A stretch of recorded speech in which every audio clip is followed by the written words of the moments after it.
guys, kami dari kelompok 7 dengan anggota Dwi Mahariska, itu saya sendiri, ada juga rekan saya, saudari Sinta Apriani dan saudara Ismail Pratama.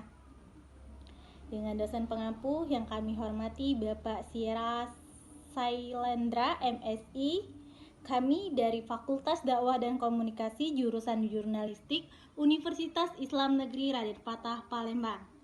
Nah, di sini kami akan membahas studi kasus kami tentang Dewan Pers yang menyatakan Merdekanews.com terbukti melakukan pelanggaran kode etik jurnalistik serta melanggar pemberitaan media siber dalam berita Jeja Aguan dan Tommy Winata di Partai Solidaritas Indonesia. Nah, untuk pemaparan atau pembahasan studi kasus dari judul yang telah saya sebutkan nanti akan dibahas oleh rekan saya, saudari Sinta Apriani dan juga saudara Ismail Pratama. Baiklah, terima kasih saudari Dwi Mahariska. Partai Solidaritas Indonesia atau PSI melalui Jaringan Advokasi Rakyat untuk Partai Solidaritas Indonesia atau Jangkar Solidaritas melaporkan Merdekanews.co ke Dewan Pers terkait berita Jeja Angguan dan Tommy Winata di Partai Solidaritas Indonesia yang terbit pada 28 Februari 2018. PSI melaporkan karena berita tersebut dinilai tidak melaksanakan praktik jurnalistik yang berimbang, membuat judul berita yang tendensius atau berpihak tanpa didukung akurasi, serta ditulis dengan mencampurkan fakta dan opini. Kata Koordinator Jangkar Solidaritas Komarudin dalam siaran pers Rabu 30 Mei 2018, kami melaporkan Merdekanews.co dalam semangat menumbuhkan kemitraan yang sehat antara partai politik dan pers.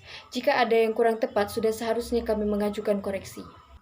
Menurut Dewan Pers, kode etik jurnalistik yang dirangkai Merdekanews.co adalah yang pertama, Pasal 1 karena tidak akurat, tidak berimbang, dan beretikat buruk.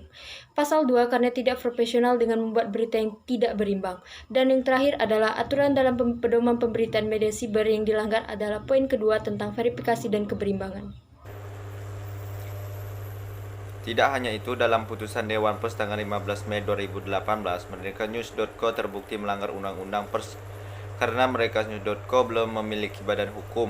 Terakhir, Merdekanews.co juga tidak mematuhi peraturan Dewan Pers tentang standar organisasi perusahaan pers. Berdasarkan hasil mediasi pada 5 April 2018, Dewan Pers menemukan fakta-fakta terkait Merdekanews.co bahwa pertama, penanggung jawab Merdekanews.co belum memiliki kompetensi sebagai wartawan umum.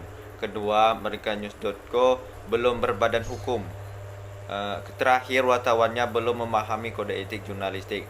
Dari semua temuan dalam rekomendasi Dewan Pers, Merdekanews.co wajib memuat hak jawab dan klarifikasi PSI terkait berita Jeja Aguan dan Tommy Winata di Partai Solidaritas Indonesia, disertai permohonan maaf kepada PSI dan pembaca sebagai pihak yang dirugikan.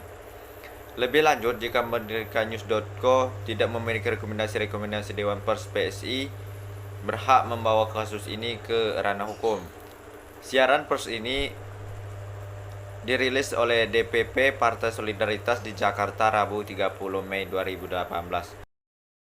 Baik, dapat saya simpulkan bahwa dibentuknya hukum dan kode etik atau undang-undang pers adalah untuk memberi batasan terhadap wartawan dan media dalam membuat dan menampilkan berita agar tidak semena-mena dan tidak sembarangan tanpa mengikuti aturan yang ada, dan juga untuk melindungi dan membela pihak yang dirugikan oleh media maupun wartawan agar pihak yang bersalah dapat ditindak dengan cara seadil-adilnya sehingga tidak melakukan kesalahan yang sama di masa yang akan mendatang.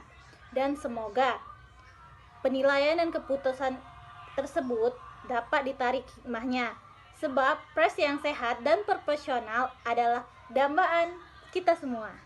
Oke, nah, kan sudah kita dengarkan secara seksama penjelasan atau pembahasan studi kasus kami dari kelompok 7 pada kesempatan kali ini. Nah, mungkin itu saja yang dapat kami sampaikan pada kesempatan kali ini. Lebih dan kurangnya kami mohon maaf. Kepada Allah kami mohon ampun. Kami akhiri. Wabillahi taufiq wal hidayah. Wassalamualaikum warahmatullahi wabarakatuh. Dah.